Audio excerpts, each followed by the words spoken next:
Today, I am joined by a beautiful woman who was introduced to me by a previous guest, and as soon as we started talking, I knew I had made a very, very special connection. Vicki Beames is a mindset and personal development coach, certified emotion code energy healer, and author. She's happily married and has 4 adult children from her first marriage. She is empowered, driven, and passionate about personal growth and awareness, and loves helping others to step into their greatness and transform not only their own lives, but the lives of their family and friends, creating a ripple effect, reaching far and wide. She is committed to helping women find peace and beauty in life, free of guilt, shame, and regret, through the power of self-love, forgiveness, and gratitude. Vicki is a huge advocate of creating awareness around the toxic syndrome, parental alienation, and has a deep desire to help parents, especially women who have suffered because of this silent epidemic. Hello and welcome to The True North Show. I'm your host, Megan North. I am a purpose finder, mental health professional, and guide for those ready to return to who they truly are. Here, we explore what it means to live a life led by purpose, alignment, and deeper inner truth. Through real conversations, powerful reflections, and soul-led strategies, we'll uncover the stories, tools, and insights that help you navigate life's crossroads and find your own true north. So whether you're in the middle of a transformation, seeking clarity, or just curious about what's next, you're in the right place. Let's dive in. Your path starts now. Welcome to the show, Vicki. I'm really looking forward to our conversation today. Thank you. It's so lovely to be welcoming you and having you here.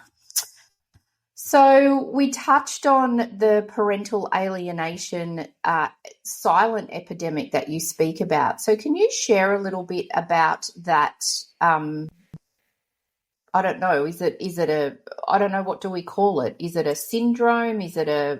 I'm not sure. What do we call it? Yeah, it is. It's a syndrome. And excuse me, I didn't know anything about parental alienation and how it was consuming my life, and it was within my life until I had somebody ask me, had I heard of parental alienation? And basically what it is, and I actually have it written in my book because I followed 2 doctors, psychologists or psychiatrists who in America who were specifically working with children from parental alienation and trying to bring awareness around this subject, because it is silent, because it's not spoken about.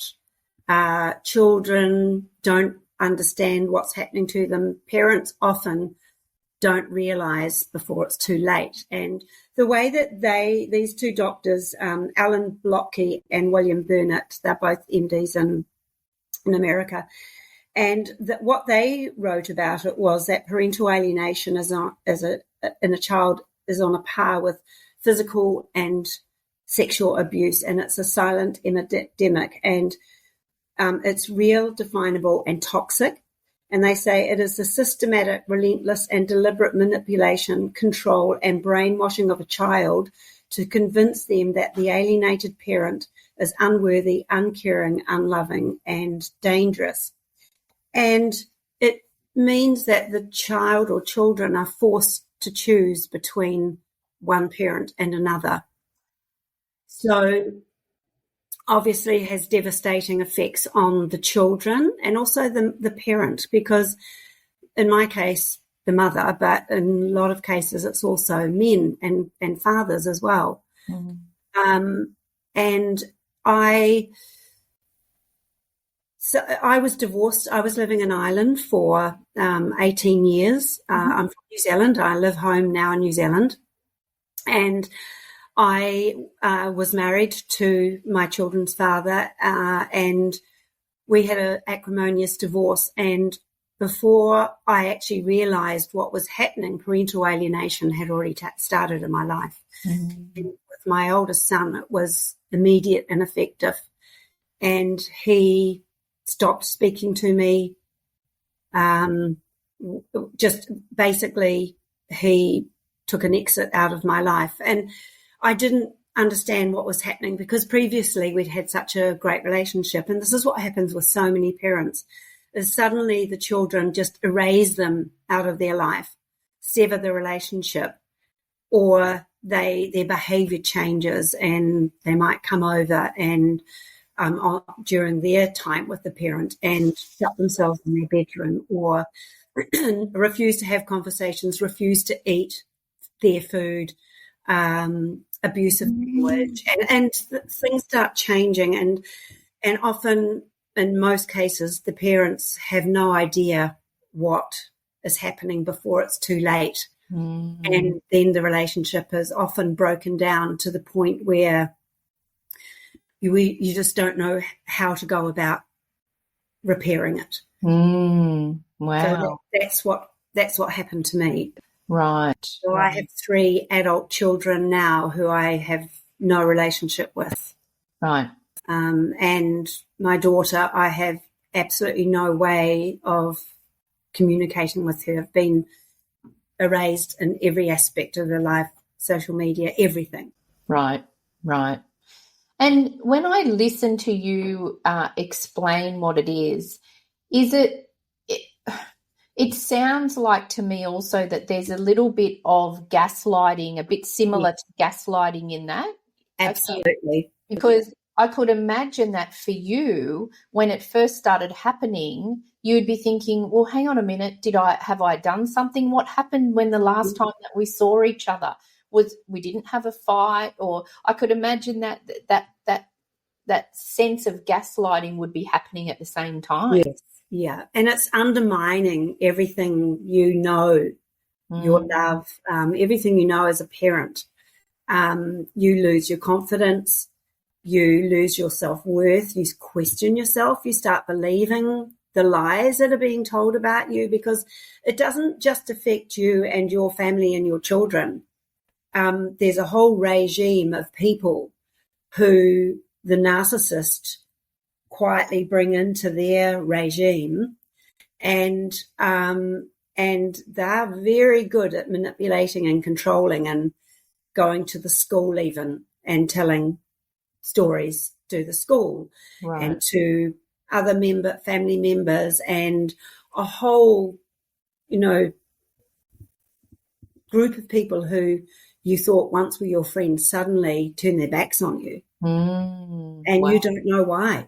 And I think apart from the list of hundreds of awful things around that, I think that the not knowing, I would imagine, would be the really difficult thing as well, because you'd be doubting everything, absolutely everything about you, who you were, your relationships, what you said, because the not knowing. I think sometimes when we can understand why a relationship has changed or shifted or ended, there's some that I think there's a part of healing, I suppose, that happens. But when you don't know, it's very difficult to let it go. It's like your children are dead to you, but they're alive. My younger son, it was he had been here with me in New Zealand, and he had been, I didn't realize at the time, but tugged by his father to, he was very threatened by the fact that he was here with me in New Zealand for a year, and eventually he succumbed and he went back to Ireland, and we had a beautiful relationship while he was here with me. And when he went home to Ireland, I've never heard from him again since. It was just completely out of the blue. And then the same thing happened with my daughter. Almost 11, it was 3 years ago, completely out of the blue. I had a message to say she wanted nothing to do with me. She didn't know whether she'd ever speak to me or see me again. Do not contact her or try to communicate with her. And that was the last time I've heard anything from her. So, it's like a bolt out of the blue for many parents, not just myself. And it's a silent epidemic because people don't talk about it. Mm. I didn't know what it was. I didn't know what was happening to me until somebody said to me, had I heard about parental alienation? Right. And then once it had a name, Mm. then I started delving into it and studying it and learning what it was. Then it almost hit me in the face, like, this is textbook parental alienation, what's happened to me. Mm. Mm. And with your change in your relationship with your daughter, were you aware of parental alienation when that happened, or was that the tipping point for you of then shifting through? Because you said it was only 3 years ago. So Yes. were you aware of it then, or was that the I was aware that I wasn't aware of parental alienation. I didn't know it had a name. I didn't know it was a syndrome that was recognised. Right. And I know that in America now that they are fighting for parents who are known of parental alienating another parent. They are uplifting children from that toxic parent, and they are placing the alienated parent and the children into intense counselling and treatment. Right. Right. But it's proving it is the big problem, and making professionals aware that it's happening. Because in my case, my children were interviewed by a psychologist, but they were too afraid to say they'd been like manipulated and they'd been guided in what to say by the other parent. So they were too scared to go against what was said, because there's so much pressure on these kids. Mm. You know, they're being forced to choose between one parent and another. And often, you know, they love their parent, but in order to have a relationship with the alienator, it becomes a tipping point that it's easier to sever the relationship with the alienated parent just because they want peace. Yeah. They can't deal with the stress anymore and the lies and the Yeah. and then the parent who's alienated is always questioned. Like, I had no idea, so I was saying, you know, I was asking questions and you know, but I didn't know I was asking the wrong questions. Right. Okay. Okay. And so you've already written a book about this. So gosh, you've been busy in the last 3 years, Yes. you know, since this has happened. So is this the work that you are now like putting all your effort in? Like, has this become your passion and purpose? Do you feel that this is the track that you're now taking? Yes, because when my daughter decided that she was going to leave my life, that was for me a tipping point. And as so many parents of parental alienation do, we hide it. And we lie about it, and we pretend on the outside that everything is normal and perfect and lovely, but we're dying inside. And you lose your self-worth. You feel so much shame because you think, what will people think of me? I'm being judged and criticized. My best friend asked me what had I done to my children that they all were leaving my life.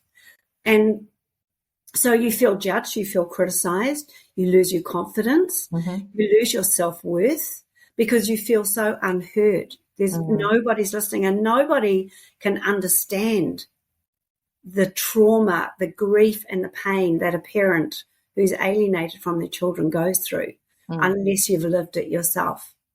Every birthday is like a funeral. Mother's Day, they don't acknowledge you. You know, you don't exist. Christmas, you don't hear anything from them, and it's living a nightmare. And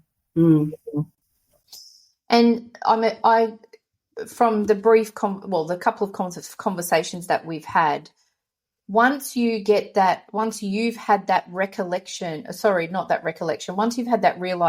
of what is happening and what has happened, I would imagine you've been on a bit of a journey to do some healing on yourself, because there would be a lot of forgiveness that you'd need to give yourself, I would imagine, because all of the stuff that you were thinking, it's my fault, what have I done, and all of that, I would imagine you would need to heal or would want to heal to be able to move through this. Yeah. So because up until the point that my daughter left my life, I had hid it all. I'd suppressed it. I hadn't even told my family. Mm. So I was living a lie because I was so ashamed and I felt guilty. Mm-hmm. I felt inadequate as a mother. Yeah. And yet deep down I knew that I had been a really loving, caring mother until that point. Mm-hmm. And so when my daughter left me and I was being interviewed on an event that was taking place, and a woman who had never, there were 8,000 people on that interview, and a woman on there had never been on, am I allowed to say the name of this? Yes. Yeah, Sure. Kathleen Cameron. Mm-hmm. So she's been my mentor and my guide, if you like, and so she had interviewed me on one of her events, and a woman came onto the event and had never been on one before and has never been on one since, as far as I know. And after it, she messaged me and reached out and said, had I heard of parental alienation? And it was at that point that that was the first time I heard of it, and I started looking into it, and it actually broke me. Mm. Because I had to face it for the first time. Mm. It still makes me emotional now. Yeah. But in doing that, I opened up about it. Mm. I told my family, I told my friends, my colleagues, and the support that I got was incredible. Beautiful. It just absolutely changed my life. And then once I realized that, that's why then I wrote my book. Mm-hmm. And that was part of my healing process. Mm. But I also wanted to bring awareness to parental alienation, because since then I have people reaching out to me. Every time I post about it on social media, I have somebody reach out to me. There are people out there, parents suffering, and they didn't know, like I didn't know what it was. I didn't know that it had a name. Yeah. And it's so toxic and it consumes your life. Mm. But for me, it was 25 years. Mm. It's been 27 years or so that I haven't had a relationship with my oldest son. Mm. And then almost 13 years since my youngest son left my life, and 3 years that my daughter has left. And in that time, nobody, you feel so alone. Yeah. Yeah. But I want parents out there who are going through this to know they're not alone. Yeah. They're not alone. They just have to reach out, speak about it, let people know what's happening, what's going on in your life, because then you get so much support. Yeah. Yeah. And when you said that, when you heard about this and understood it, and it almost broke you, I can feel that in what you're saying. It would have. I just felt relief.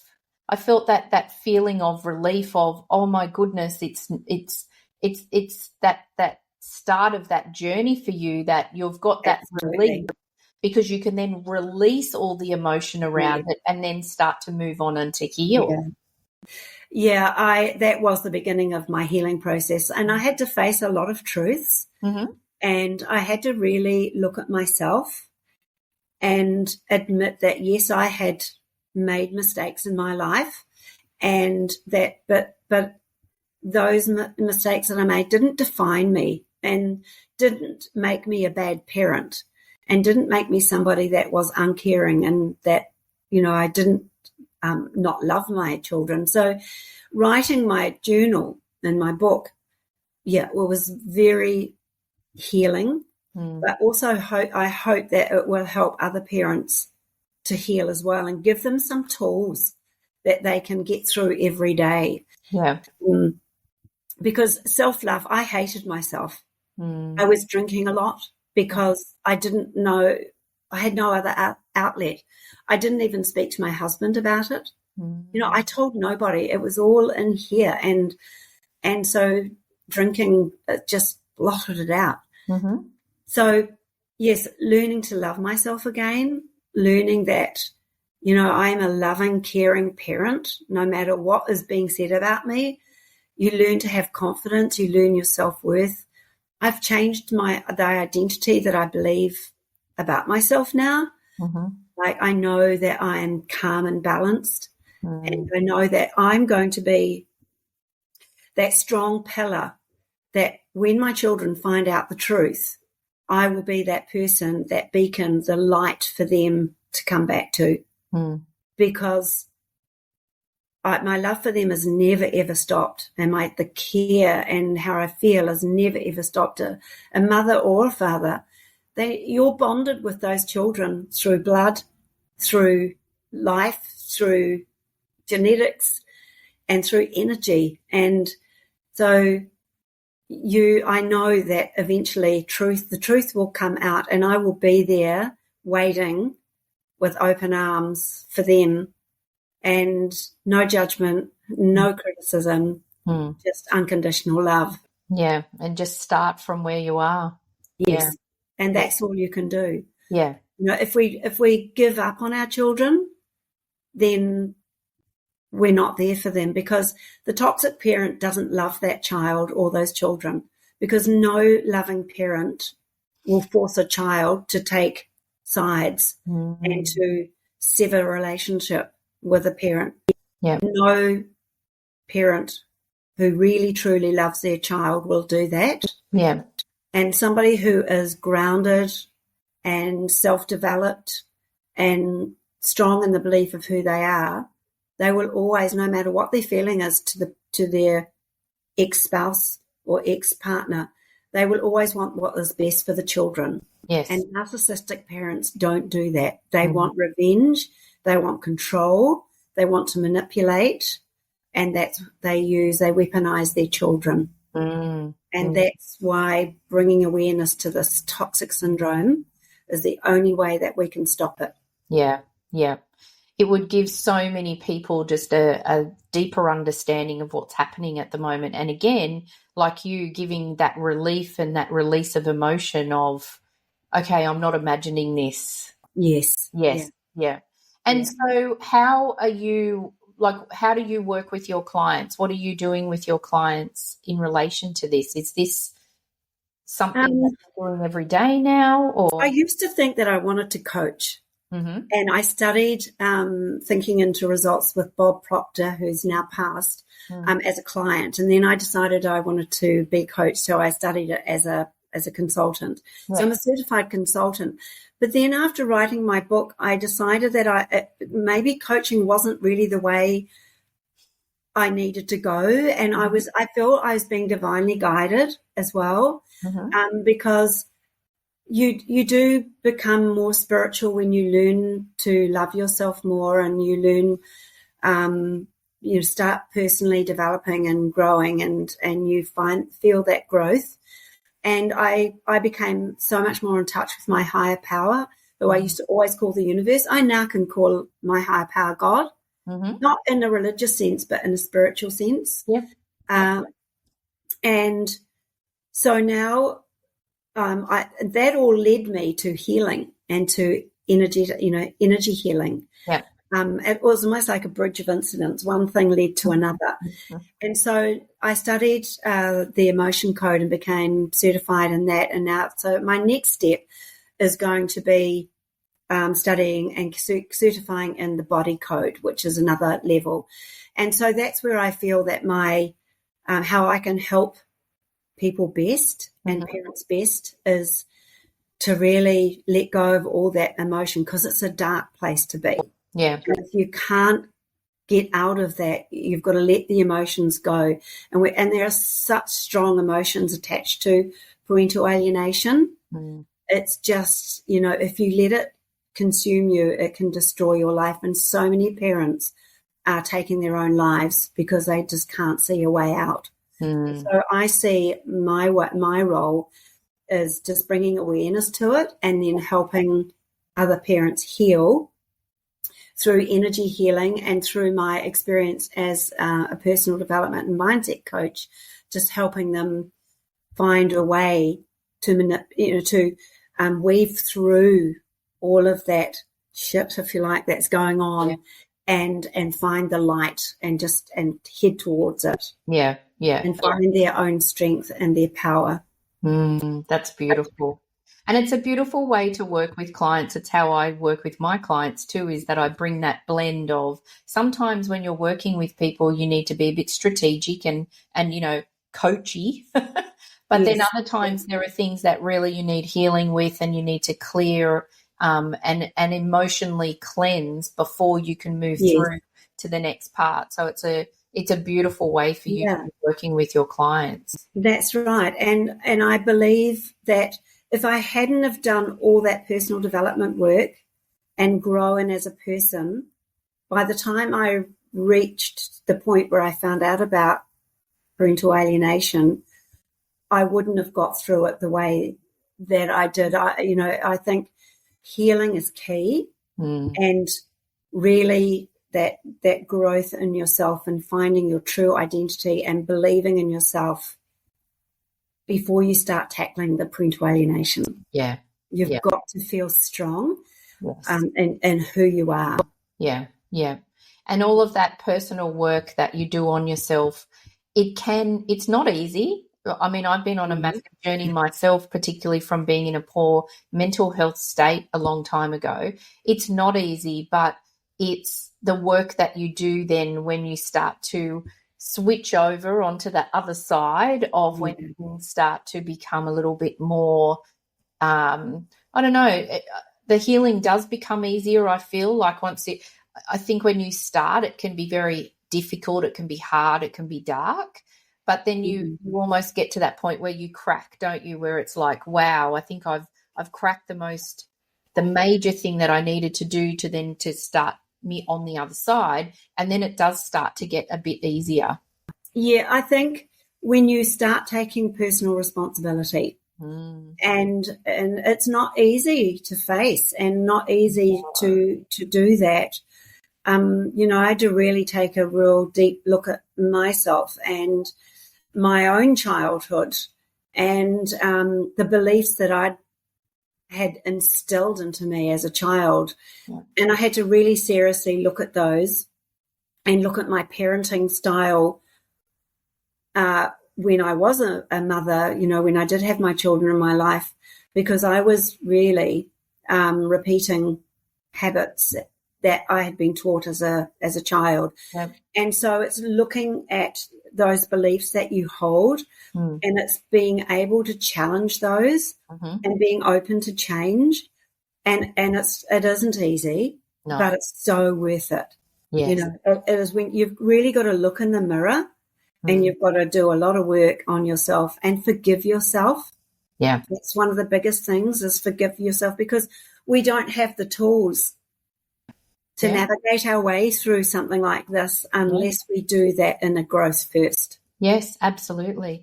And I love that you talk about the forgiveness piece for yourself. I've also found through my journey that some of the belief systems that I had taken on from my parents, I needed to have forgiveness for them as well, because they were just doing what they needed to do. They were doing what they thought. It's a bit like your mum. And, the way that you were parented, your parents are just doing the best that they can. Yes. They're usually the parent isn't being particularly nasty or manipulative or anything like that. They're just doing the best that they can. So I've found through my journey as well is that I've had to forgive some of the belief systems that I've had from whoever I've gotten it from. I've had to forgive them because they weren't doing it to be awful. They were just, that was just who they were. Yeah. And it's what they'd been taught as well. Yeah.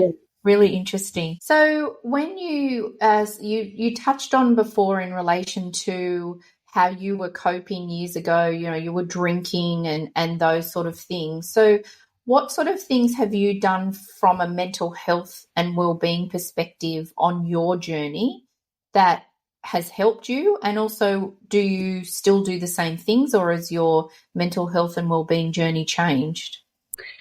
I definitely, every single day, I participate in some act of self-love. I didn't look after myself when I was in the middle of this fire, and not realizing what was happening. And I was so lost and so alone. And so I wasn't looking after myself.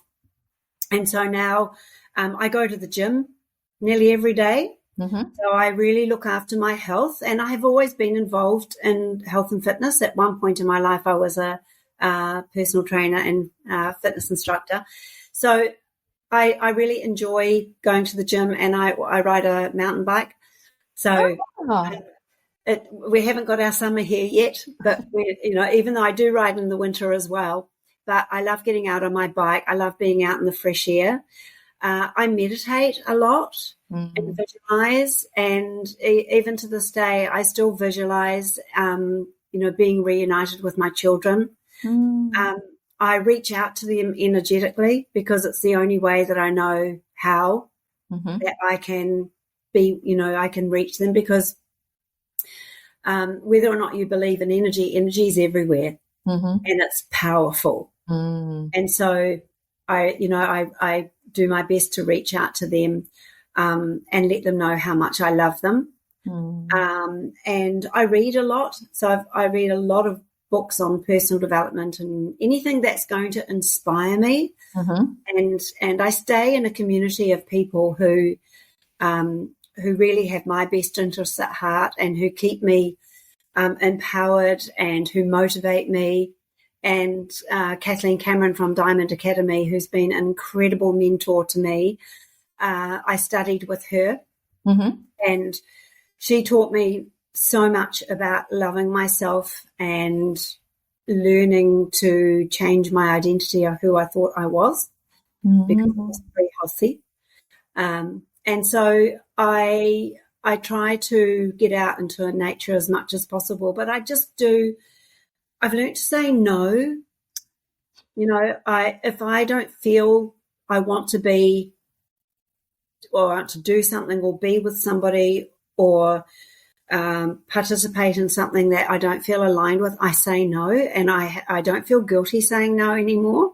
Yeah. But I also I eliminated people in my life who were negative, and who I realized and didn't know at the time that they were part of the regime, if you like. And so now I just surround myself with people whose energy I enjoy. Yeah. And if family members who I don't enjoy being with because they, try to pull you down. Yep. I spend little time with them. Yeah. Or when I do have to spend time with them, it's not very often, and it's not for very long. Yeah.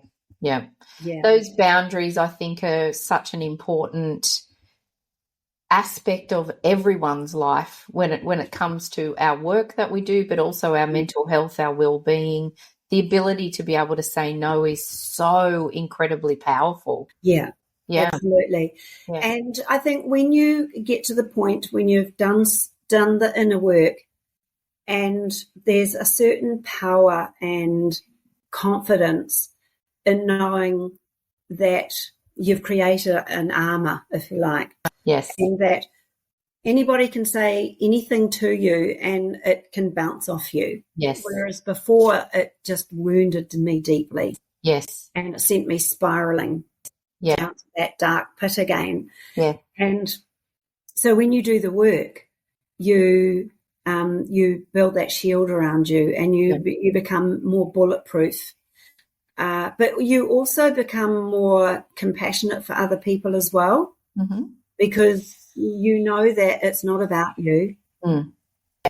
Yeah. So when you don't take it personally, you know that person, it's whatever's going on with them, and so your perspective is different. Yeah, definitely. And I also think too, when you just touched on as well about the community, the group of people that you have around you, I think that is, you get really good at bringing in the right people when your boundaries are firm as well. And I think that having that positive community, and I always talk to people about, the people in my inner circle, excuse me, the people in my inner circle are not necessarily just all yes, Megan people. They are also people who, if I ask them an opinion on something or ask for guidance, that they are confident and they are okay and comfortable with my relationship, that they can also challenge me, because I think that that's also really important. Yes, yeah. And somebody who's going to pull you up when you need it. Yes. And because we still do, I mean, personal growth is a lifetime commitment. It's not just, a short-term goal. It really is a lifetime commitment. And yes. To have people around you who will stop you in your tracks and say, hold on a minute, so rather than somebody who's, really deliberately trying to pull you down. So, yeah, it's so important to have those people. Yes, definitely. Definitely. And so what type of work were you doing before you started down this track? Like, obviously your career has changed and shifted in relation to what you're doing now. Was there some type of feeling of you just have to go with the flow and trust what's coming along with you as you move through your life and what you do? I felt divinely guided to write my journal. Like, I wrote that literally in 2 weeks. And I sit here today and I still think, how did I do that? But once I started writing, it was almost like this energy was coming to and through me onto the page. And I honestly felt I was divinely guided to write that book. Yeah. So to get back to your question, I'm a dispensing optician. So I've worked in optics for a long, long time. I left my job in the end of July this year because I just didn't feel aligned anymore with that. And I knew I had so many other things that I wanted to achieve. And I do want to write another book. I want to write a book about parental alienation.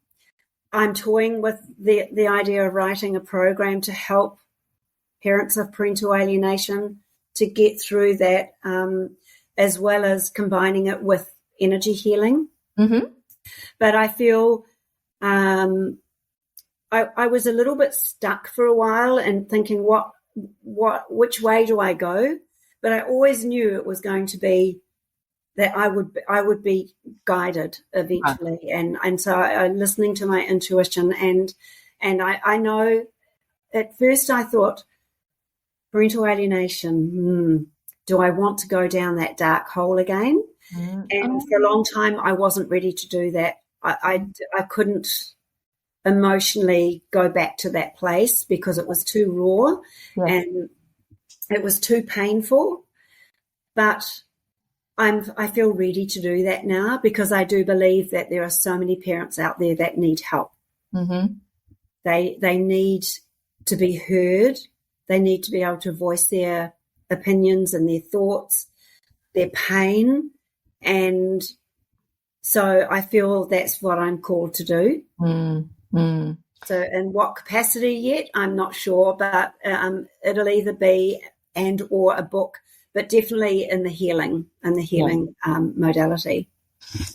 And I would imagine, just when you were talking then, I thought you writing a book is almost the first step for people to start to read about it, to understand it, to have a deeper understanding of what it is, to enable them then to decide, do I want to start working on this and moving through it myself? So I feel like if you did write a book about that, I think that there would be so many people that would benefit from that.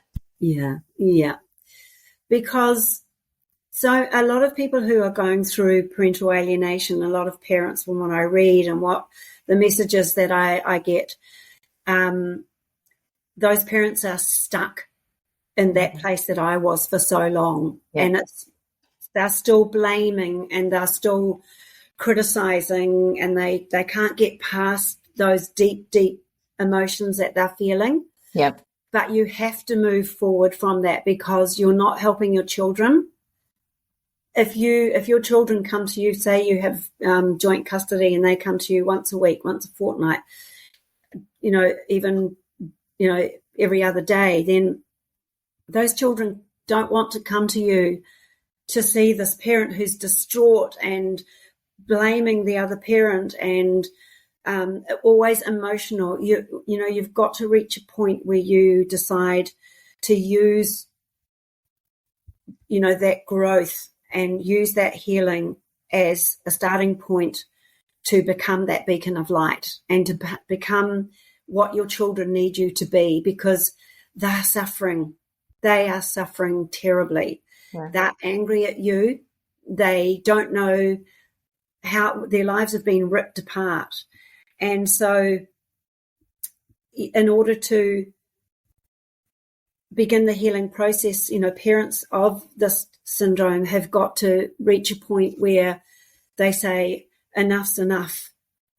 Now, I need to do the work. I need to, something needs to change. This has consumed me for long enough, and now it's time for me to stand up and start fighting for my children. Mm-hmm. Yeah. Wow. What was it like? What was the process like writing a book? I mean, obviously you said you wrote it in a couple of weeks, but is it what type of process is it? Is it enjoyable? Is it challenging? Is it all of the above? It was very challenging because I really had to face my truths. And I had to write down on paper for everybody to see what my story was. But in doing that, that was the most healing part of it. And I knew that there were parents out there who needed to hear my story so that they could also heal as well. So it really, it was challenging in that respect. It was deeply, deeply emotional because I had to go down to that dark place again. And that's why it's called Into the Light, because it's coming from that place where you just cannot see a way out, and your life is just, it's hell. Yeah. It's a living hell. Yeah. And you can't see a way out. But there's hope, and you're not alone. And I knew that other parents, if they read my story, it might give them hope as well. Beautiful. And to know that it is a thing, it's recognized. Yeah. It's got a name. Yeah. And once you become aware of that, then life changes. Yeah. Yeah. Thank you for writing that and for sharing that, because I have no doubt that there'd be a lot of people that are very grateful that you have done that. So July, you left your career, I guess, your other career. Yes, yeah, my profession. Yes, your profession. So what advice would you give someone who is starting to explore their true passion and purpose? What are some of the things that you've learned over, I don't know, the last 6 months maybe that you could share with others? I think asking for guidance is just taking a step back and just sitting quietly. No radio, we don't really listen to the radio anymore, but no music, no TV, no social media, and just sitting quietly and just really asking for guidance. But I think also it's really being honest with yourself about what it is that you want to do. What is it that lights your fire? Yeah. And being open to change. Really, I knew something had to change in my life. And I knew that I couldn't change other people, but I knew I could change only myself. Yeah. And so it's being open to following your passion and your purpose, but being open to change your beliefs, change your identity, stop worrying about the worry and the doubt and the fear, because fear-based living, that's where we have so many people who are suffering anxiety. And it comes from fear. And man, you live in some fear when you're going through parental alienation. Mm-hmm. And even though I'm still a parent of that syndrome, I don't live with that fear anymore. But I lived with so much fear. So your nervous system is always highly activated. Yeah. And you that doesn't bring health, and that doesn't bring a calming influence in your life. So it's being open to change, being open to really look at yourself in the mirror and be honest, but finding that thing that you really, really feel passionate about, and just go for it. No matter what people say to you, just go for it. Yeah, yeah. And it's really interesting because the majority of my guests on the show there's always an aspect or an element of how they answer this question, in the sense of be prepared for going with the flow and being open to opportunities and being open to change as well. Because I think when we all start out and we're like, right, this is what I'm going to do. Like you said that you were going to be a coach. But actually what has come to you and what you've learned is that you've needed to shift and flow, because that is not exactly what you want to do now. There is an element of it, but I think it's that having just being courageous enough to go, oh, okay, well, I thought it was going to be this, but actually I'm being guided and divinely guided usually to go down this way. So I'm just going to flow with it. Yeah, and don't see it as failure, because so many of us think we're going, in one way, and that doesn't work out, so they think they're a failure. But everything we do builds on where we're meant to be, and I really firmly believe that now. I'm so grateful for everything that has happened to me in my life. I wouldn't have said that to you 3 years ago. Yeah, but now that I know that I wouldn't have become the person I am today if I hadn't gone through that trauma and that fire. And I could never be the parent that my children need me to be if I hadn't grown into the person I am now, and I wouldn't be able to help other parents. Yeah. Yeah. And so if something doesn't work out, it's not meant to work out. Yes. But it's meant to give you experience to lead you down another path. And if that doesn't work out, take the next path. Yeah. Yeah. So it's being open and willing to do that. Yes. And just seeing it as part of your journey. Yeah. Yeah. That's really beautiful. Yeah. Really. It's a good piece of advice. Thank you. It's really good. Can you believe that we've actually only got a couple of minutes left? I could talk forever. Yeah. About this. We'll definitely have to come back. We'll have to get you back next season. So I'm going to ask you the same question that I ask all of my guests before we finish our conversation. So what is one lesson or truth that you've learned on your journey that you wish you had known earlier? I think that I'm always loved by God, always. Whether that God to you is the universe, force energy, Buddha, whoever you believe in. So for me, it's the universe. I believe in the universal energy. But no, we're never alone. We always have that. We always have that love. And also, I think to love myself is priority. I've really learnt that to become bulletproof, to become confident, to become powerful, or to regain the power that was always there for us to have, is freedom. It really is. And I never understood, the power of the universe, the power of the words that we speak, the power of our thinking, until I got into this personal growth work. And every book that I read now it's making me more and more aware of who I am and where I can go, what I can do. And I didn't understand any of that before I got into this work. And so it's learning I think learning to forgive yourself for what has happened to you in the past, but also thanking yourself because it got you to where you are today. Your actions, your beliefs, everything you've done in the past has got you to where you are today. Yeah. And as I said before, we don't have the tools to navigate our way through so much of what happens to us in our life. Yes.